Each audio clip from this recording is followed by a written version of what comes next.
So what brought you to Maoism then? I mean, there are so many different thoughts out there.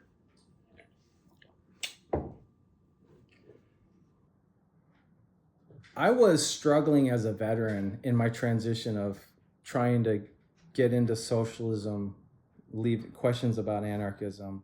I was struggling as a veteran, and I obviously, I have Korean heritage and background, and I knew another Korean, and she was like, "Hey, why don't you come and live with me in Philadelphia?" And so I was like, all right, let me try that out. And as I did, I got very lucky, and I met another person who was a Maoist. And at that time, I had tons of questions about socialism. So any questions that I had, they'd be like, here, read this. Here, read Mao. Here, read about the Chinese Revolution. Read about the Cultural Revolution. And so I got very lucky and fortunate to have somewhat of a mentor to really open my world up to Maoism. This later on proved to be, dialectically speaking, it opened my world to Maoism, but it also limited my view of what Maoism and Marxism is in general. Because this person was very good at Chinese history, nothing else. Political economy, philosophy, not so good. And I needed to expand. And so that person opened me up, but also was very limiting as well. So I had to venture out and try to meet other people. And that meant I had to get involved with other Maoists or people who call themselves Maoists and learn, again, like I said earlier, from several mistakes over several years. Well, can you share some of those? Yeah. Only if you feel fine. One of the mistakes that I made that I think a lot of Maoists make in general, even any type of communist, is we perform sort of what's called red charity. So we basically do what a lot of petty bourgeois activists do, what's called mutual aid, is that we will ask for donations from the working class, we will buy food, and then we will give that food out to people in lower income neighborhoods, in the hoods or whatever. And we will hand out pamphlets and literature, revolutionary literature. We're essentially doing the same thing as a petty bourgeois activist, but we're handing out literature about Marx, Lenin, and Mao. So we think this is like a higher level of charity. And this is the way that we recruit people, build up the movement, build up the organization or whatnot. And it was a complete dead end. Like I said, it was really disconnected from the working class. Specifically in my city, what happens because of racism and the incorrect analysis of racism is we had this moralistic appeal to go into hoods, specifically very poor Black people, and do this type of red charity. Little did we know, because we didn't have a concrete class analysis, is that we were actually just giving food away to much of the lumpen class in society. And this lumpen class is a parasitic class in society. And we confuse this lumpen class with the actual proletariat. And that is essentially what happens a lot with this whole idea of red charity. And that does nothing to really build up your movement and to make links with the working class. Again, this was all outside of the workplace, outside of the unions. That wasn't even a question for us because the Maoist movement has been so heavily influenced by this moralistic appeal. I didn't realize that. Interesting. To the most oppressed sections in society. That's definitely one. I did learn a lot through those experiences, those mistakes, though. We really sat down and I think seriously tried to study the philosophy of dialectical materialism and political economy and scientific socialism, the three components of Marxism in general. Specifically, a lot about the Philippines. The Maoist movement in the Philippines has a lot of influence here. They have kind of like a international influence here. We definitely wanted to try to learn more about India, but India doesn't have much of an international influence in other countries, specifically in the US. But we did know that the two strongest Maoist movements in the world today are probably coming from India and the Philippines. And so, sitting down with a small group of people, because we couldn't find anyone else who's interested in these types of ideas. it was good to have those experiences, sit down, study, and have those discussions, because that's all we had right then. You know, it was 5 people in this whole entire city of a couple million people. Another mistake I made was I joined a Black Panther organization, and they had a really bad analysis of racism, or of races related to class. And it divided, and it really said that like Black people were the most revolutionary section of the US. And it also divided people into white Panthers, brown Panthers, and then at the core was Black Panthers. And they had some correct ideas about Marxism. I did learn a lot from that. I had somewhat of a mentor there. But ultimately, that was just an incorrect way of doing things. They knew that there needed to be a Communist Party to organize at the workplace. But they said, we aren't the organization to do that. Our organization is to win over the lumpen classes to the side of the working class. And so whenever a Communist Party would rise, this Black Panther Party would link up the lumpen class. Because if we don't organize the lumpen class, the bourgeoisie will organize the lumpen class, pay them to fight the working class, which has been historically true. But that doesn't mean the lumpen class is the core focus or our priority right now. We do need to win over a lot of backwards elements in society, in the masses.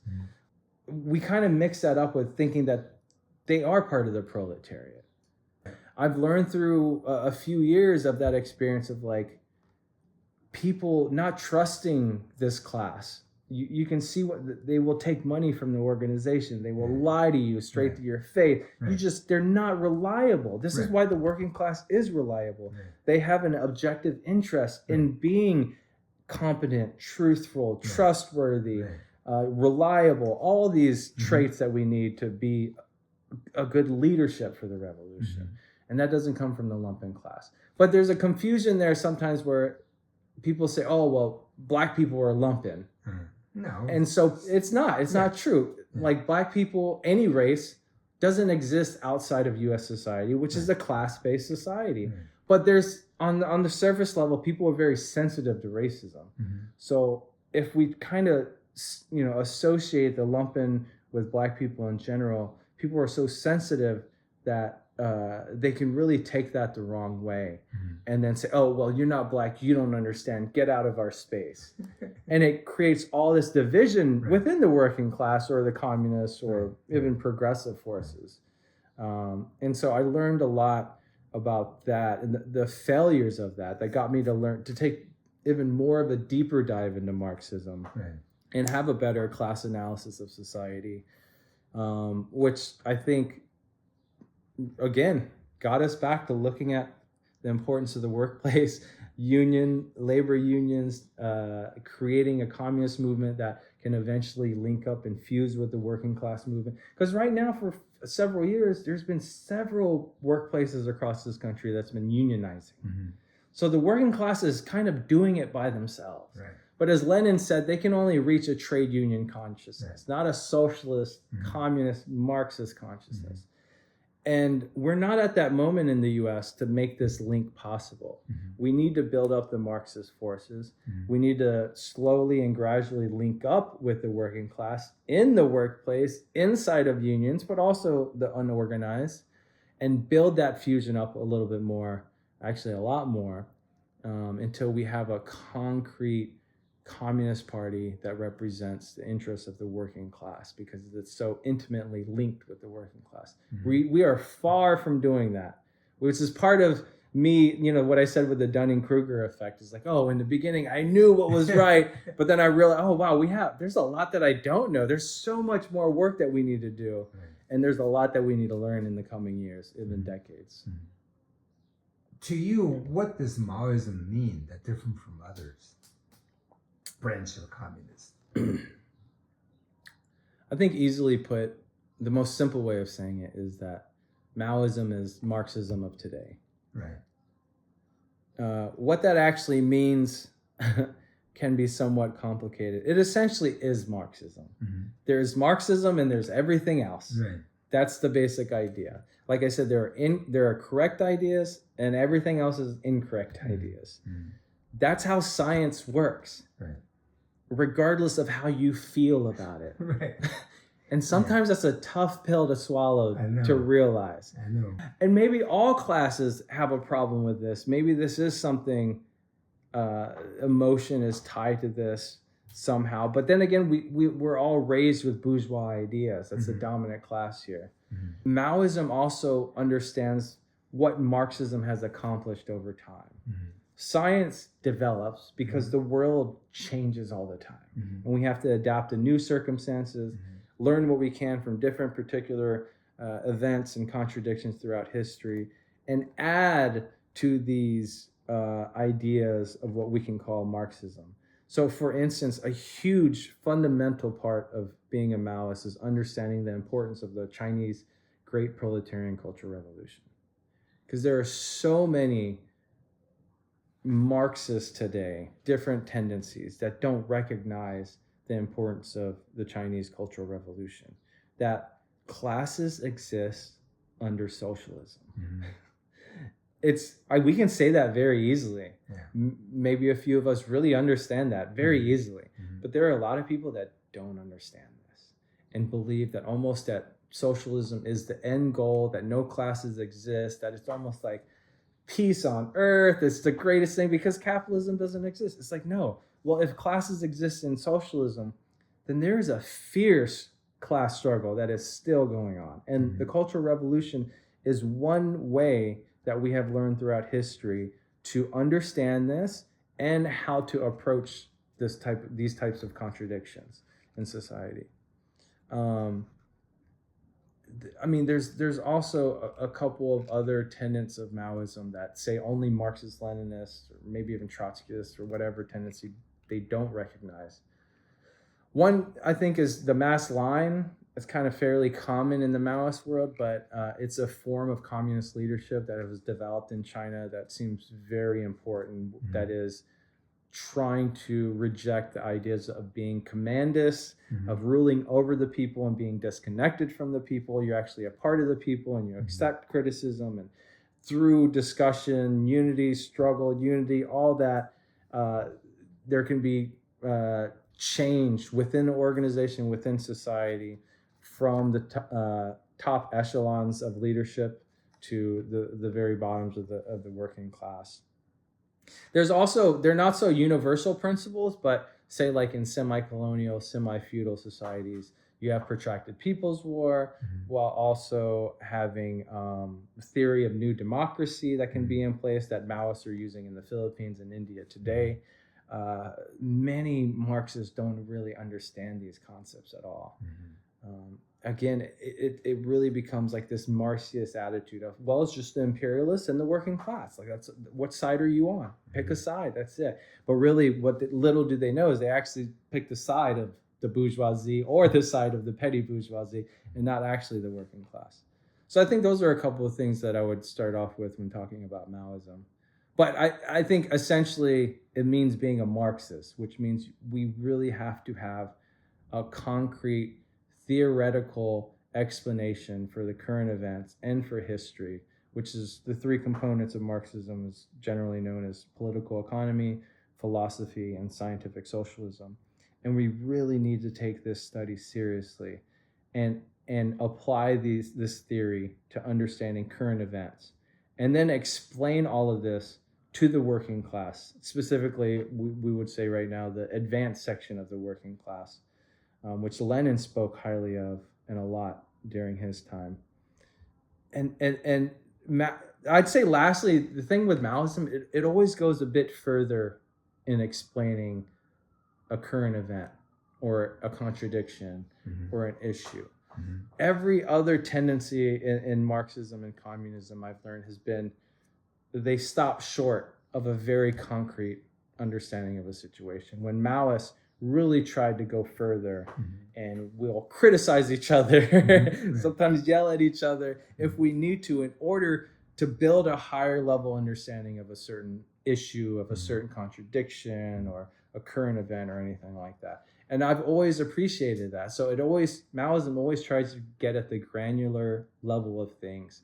Anything that we're studying, there's always a strata within it, and we have to understand all the aspects and moving parts and the changes, when other tendencies usually just have like one simple kind of dogmatic explanation of things, and just things don't change. That's their theory. Right. Take Workers' World. They've had the same theory since 1959.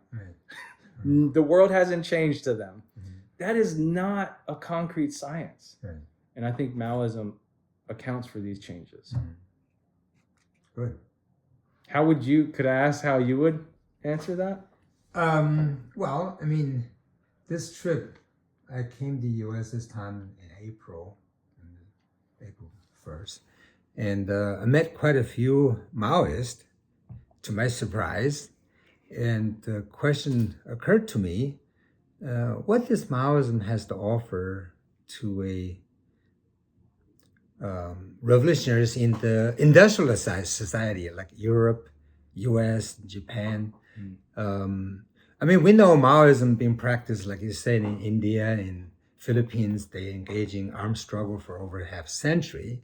And what you said about new democratic revolution, the semi-colonial, semi-feudal society, all those are relevant to them. But these are not seem to relevant to places like the US and Europe and Japan, these industrial countries. Peasant revolution is not a question, right? So then what does Maoism has to offer? And so I was just thinking about this. And to me, I think Maoism offer two things. They're the same, but it's in two sides. One is how to struggle against capitalists. Two is how to unite the people. These two things go hand in hand. So you have to, that's why you fight against revisionism, because they don't fight capitalism, really, because we see that history throughout. I mean, from even after World War II, French communists had an army, they gave it up, and for seats in the parliament, all right?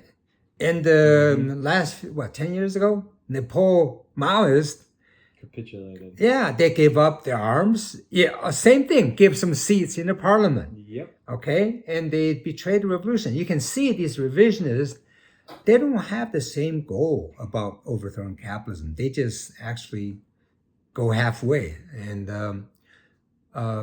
also you see USSR become a social imperialist power. All right, so that's the nature of revisionism. They say they looks like they are going on the way to socialism, but end result, you can see they're not telling the truth. They're not being honest about what they're trying to do.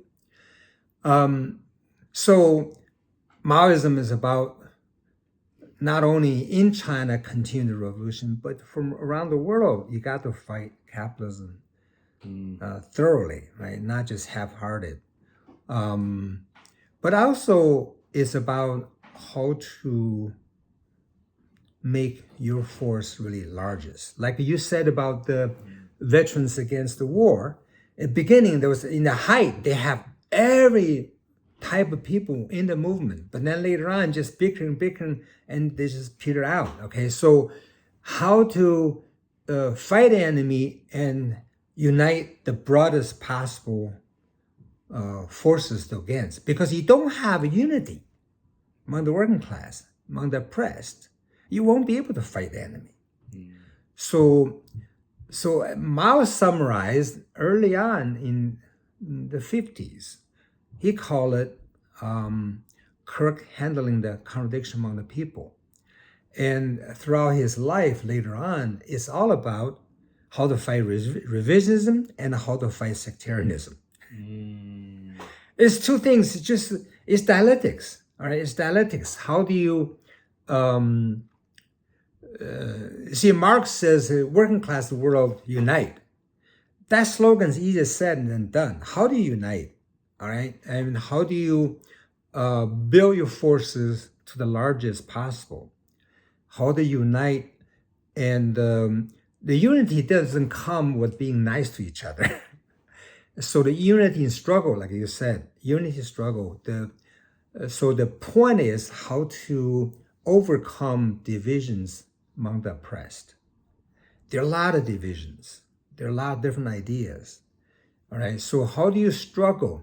And I think that's what unique about Mao compared to, well, Marx was not, I mean, he was analyzing the capitalist society and he dealt with the fascism in very skillfully, like his Communist Manifesto was accepted by practically all the people who wants to go against capitalism, right? And so he write in such a way they can accept it, right? Mm-hmm. And even though he had a critique of all these tendencies, like poverty of a philosophy, right? Yeah. And Lenin also fought against sectarianism and against, particularly for decades, against Trotsky, all right, things. But then, October Revolution, he said, well, if Trotsky wants to join the revolution, we take him, okay? So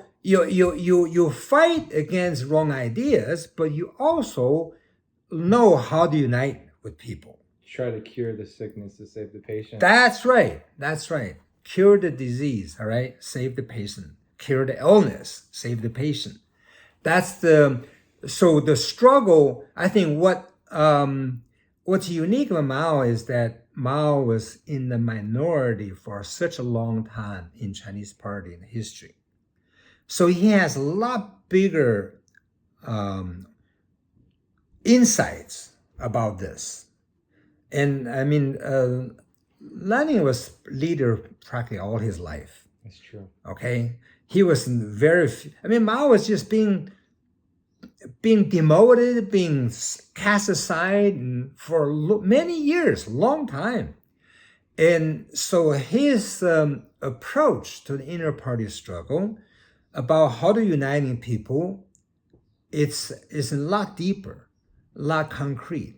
And so see, for example, the cure the disease to save patient is something that's stands out as a characteristic of Mao's approach to that struggle, even though Lenin and Marx practiced these in their practice, but not stated like that, okay? So Mao made this very clear.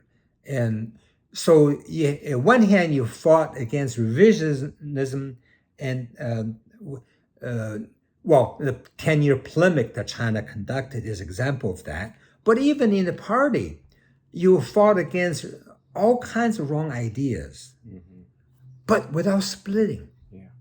So how do you fight against wrong idea and without splitting? That is the dialectics, right? That's how, the reason he able to do that without splitting, because he fought against these people, wrong ideas, not to knock them down, not to cancel. In the US, there's a cancel culture, right? Very bad. Okay, it's just cancel, just brush you off. If you make a mistake, that's the end of you. It's like sectarianism at its highest peak. Right, sectarianism. And I think to have this ideas of how to uniting it is to, you're trying to seek truth from facts, and you analyze, you're trying to convince people why they're doing wrong. But to have unity, I think you have to have the trust in people. You have to have the trust not only in people, but also, especially among the revolutionaries. And you have the ability to, the tolerance is saying that people learn from their mistakes. So you give them the benefit of doubt and let them learn from their mistakes. And sometimes the price is very high, but what else can you do? Like, when Mao was demoted and cast aside, he could have just split and he would have a lot of followers. But he didn't do that. He knows you cannot do it by yourself. Basically you classify the contradiction in the world into two different types. One One type is antagonistic. That's the between the working class and the ruling class, the capitalist class. All right. So those contradictions, you cannot wash away. You cannot. I mean, that's a life and death struggle. All right. And so the difference in aims is a life and death struggle. Difference in means is not a life and death, even though it can be very costly to go through that process, like the Long March. The reason for Long March is because the people in the party who had the wrong line, all right? They had a line that fight the KMT in every step of the way. I mean, you just commit suicide in a sense. You got to be able to be flexible. And how do you fight them? So that there are many details in there. And but most people, majority of people didn't realize Mao was right, and they insist on, and they almost lost the whole base. They have and that was the incorrect idea over the means. Right. And the reason Mao didn't split is because he trusts those people who have the wrong line wants to make a revolution. So you have to have the trust. All right. So we have different. Who to say you're the right approach? You have to do practice, and you summarize in practice, and you trust them. They want to make a revolution. The differences between aims and means in the U.S. There is a particular ideology here of the imperialists that is called pragmatism, and pragmatism is, to oversimplify it, is the means doesn't matter. We don't need to just get to the aim. That's the basis of pragmatism. Oh, I thought it means whatever way we can get to the aim. We don't care what kind of means. That's what I'm saying. That's what. Who cares about the means? Just get it done. Just get the job done. We don't need to even struggle over the means or whatnot. Just get it done. And I think if you apply, like if the working class and Marxists have been conditioned by the imperialist class of pragmatism, then this line struggle doesn't really matter much. That's not true. I know it's not true, but they're not really understanding Maoism is what we're talking about here, right? And Maoism puts at the front like the struggle, this line struggle. And I love how I think it's very easy way to understand what you just said, the struggle between aims and means. But I'm just thinking about the difficulties of applying that type of thinking here, where the masses have been so conditioned by things like pragmatism, which says, oh, well, we don't have to struggle this stuff out. As long as we just overthrow the ruling class, that's all that really matters. But it's no, we do have to have these line struggles over the means, because it really does matter if it's going to progress the movement towards communism or back to capitalism, which is why, again, a lot of people don't know, is why it's called two-line struggle. Right. You only have two paths to take at this point in history. I would also like to ask you, but how would you describe revisionism to someone who's kind of new to Marxism? Well, and there are specific revisionism in the history, but also a general idea of revisionism. In the general term, they just say, well, world has changed since Marx's time. World has changed since Lenin's time. And so, I mean, they're true. Well, there's some kernel of truth to that too. But instead of saying, okay, we have to analyze concrete condition concretely and take every individual situation, analyze what is going on, they actually trying to negate the basic principle of Marxism. And so the question is sometimes hard to distinguish between, are we just having different tactics or are we having a different principle?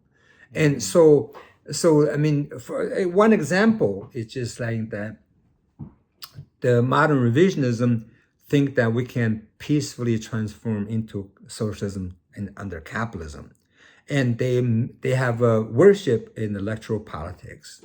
And they think that if we just work hard on electoral politics, we can win the majority, all right? And that is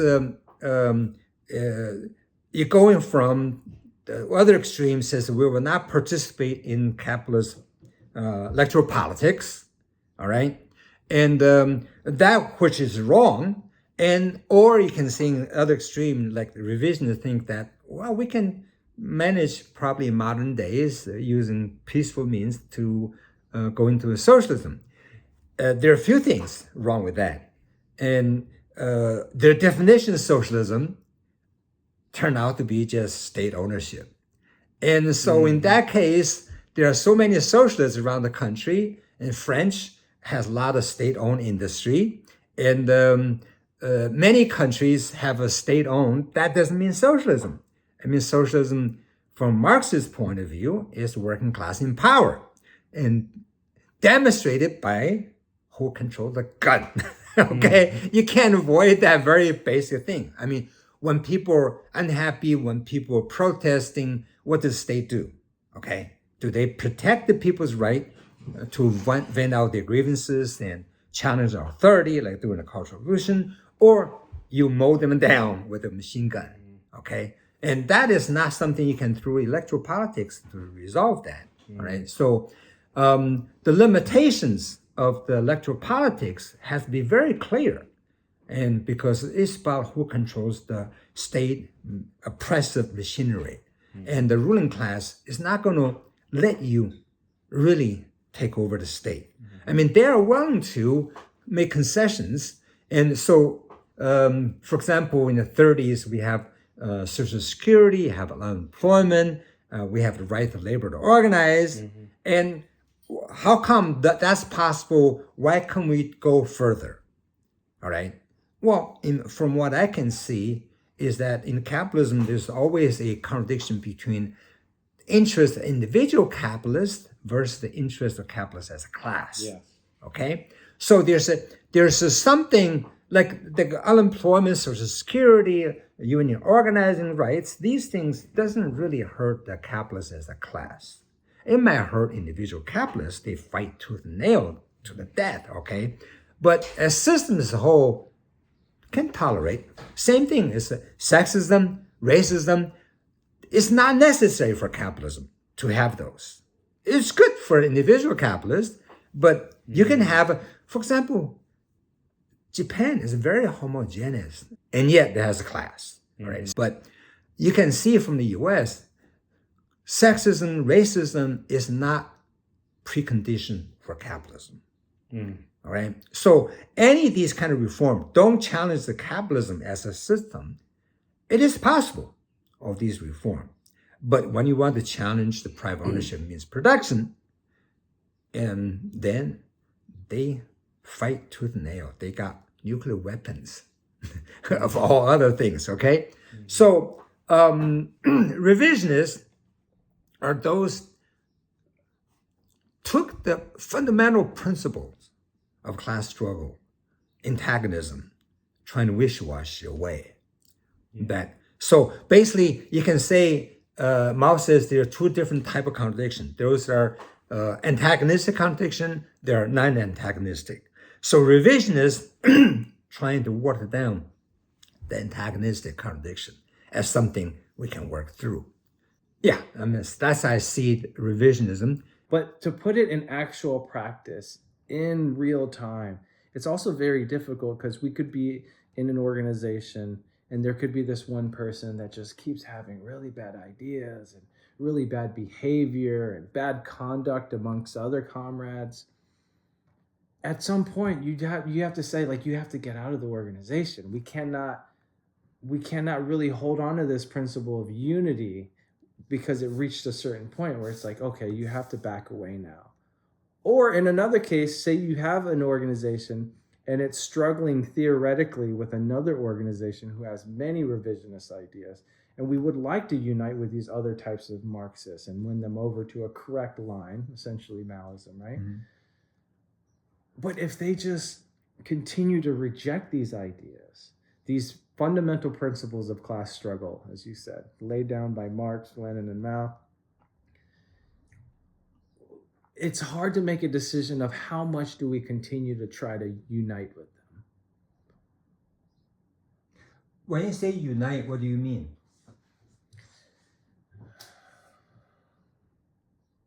It depends on the situation, right? So okay, let's take the individual inside of the organization as an example. And, they keep messing up, making mistakes, bad mistakes in an organization, mistakes that shouldn't be in a working class communist organization.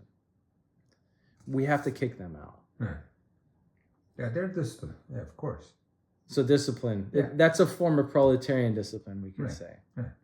But that also doesn't mean, hey, maybe this person will change in a few years and we can accept that. That's a different story. Yeah. I mean, on an individual basis, there are standards. I mean, the vanguard party has to be vanguard. You can't be a lumpen and trying to be in a vanguard party. I mean, there's no, okay? So you got to have a standard. And the issue we're talking about is the line struggle. These are individual. That's not a line struggle. That's just individual behaviors. So I think that's the thing about, see, Marx and Lenin and Mao, they do everything based on how that impact on long-term objectives. Mm-hmm. So personal bickering has no relevance. Yeah. Do you have any lessons learned about how to win over different sections, all these smaller semi-Marxist organizations? And they are cropping up all over the U.S. And we really need to have good examples to learn from of how to unite. I think we have to have a common practice to do that. Otherwise, just empty talks. Because without common practice, we're talking about like organizing in a factory, organizing in an institution, organizing some kind of events. You got to have a common practice. And then you can struggle over what's the best thing to do. What do you mean by common practice then? Well, I mean, I can think concretely in a factory or in a hospital, you're organizing nurses, okay? Or in a school district, you have radical teachers, okay? So, or the Teamsters, and there are Teamsters of Democratic Union. And so you work with these progressive people, want to do things, all right? You can argue over what's the best way forward. So here, what you need to do is figure out, okay, the difference we have, are we really have a different aim, or we just have different means to achieve those aims, all right, aims. So for a concrete example, Teamsters had a contract without a strike. They threatened a strike, but they didn't strike, okay? Now, is that a sellout? Or is that a big step forward, all right? You can have very different opinion, all right? So you can have, every struggle, you cannot win everything you want. So you got to figure out, okay, did we win the most we can, all right? Concretely, there could be a very different opinion, all right? But I think what you do is not, is trying to see, okay, we judge is that in that struggle for contract or rank and file struggle, are we make the working class or the people that we know among the workers, did we raise their class consciousness? Did we make them more organized than before? Do we make them more militant than before? So you judge based on these criteria. But one more question, and this is a big question, but I think maybe we can talk about some of the fundamentals of what is socialism. I think there's a lot of confusion of like what it, you mentioned earlier, it's just a public government ownership of the means of production, and that's kind of it. But it's so much more than that. And so specifically, like, what is the Maoist understanding of what is socialism? What are the basic foundations that we need to look for? Well, there are different ways of looking at this. One is, from Maoist perspective, is that socialism is a process that transforms from capitalism to communism. So, since it's a process, it's not a thing. So I describe socialism as like a river. All right, you have water, it doesn't make a river. So a flood is not a river. So water has to have a channel, but if a dry channel is not a river. You take a bucket out of the river, that's no longer a river. So it's a process. Continual change. All all right? That change involving transforming the means of production, social relationship. And so first you, of course, you collectivize the agriculture. You take the enterprise from the imperialist, from the comprador capitalist, and you become state-owned. Of course, that's the beginning. It's a necessity, but it's not the... That's the necessary condition, but it's not sufficient. Yes. Necessary condition. But then you have to transform. The most striking contradiction among the people under socialism is how to, at one hand, have the party's leadership, or vanguard party. On the other hand, have supervision by the masses. And that is a contradiction. So you have the people who think that is a contradiction term. How can you have both? Well, that's life. We experience every day clear awakening and a clearly defined sleeping time. All right. So we do go through sleeping and waking. All right. Not simultaneously, but in a day we do have both. All right. Same thing. Party leadership and mass supervision is a contradiction. How to do that? And the people who anarchists, Trotskyists, they deny the importance of vanguard party during socialism to lead to transition to communism. And the other extreme says, well, all we need is a party leadership. We don't need the supervision of masses. Both, we saw what happened, okay? And you cannot have working class revolution or build socialism without a vanguard party. That just doesn't work because majority of the working class at this point not thinking class interest as number one. You have, in the capitalist country, you got majority working class voting for capitalist politicians, all right? You can even have state-owned and elections and still capitalist relation to production. Yeah, so logic capitalism still carry.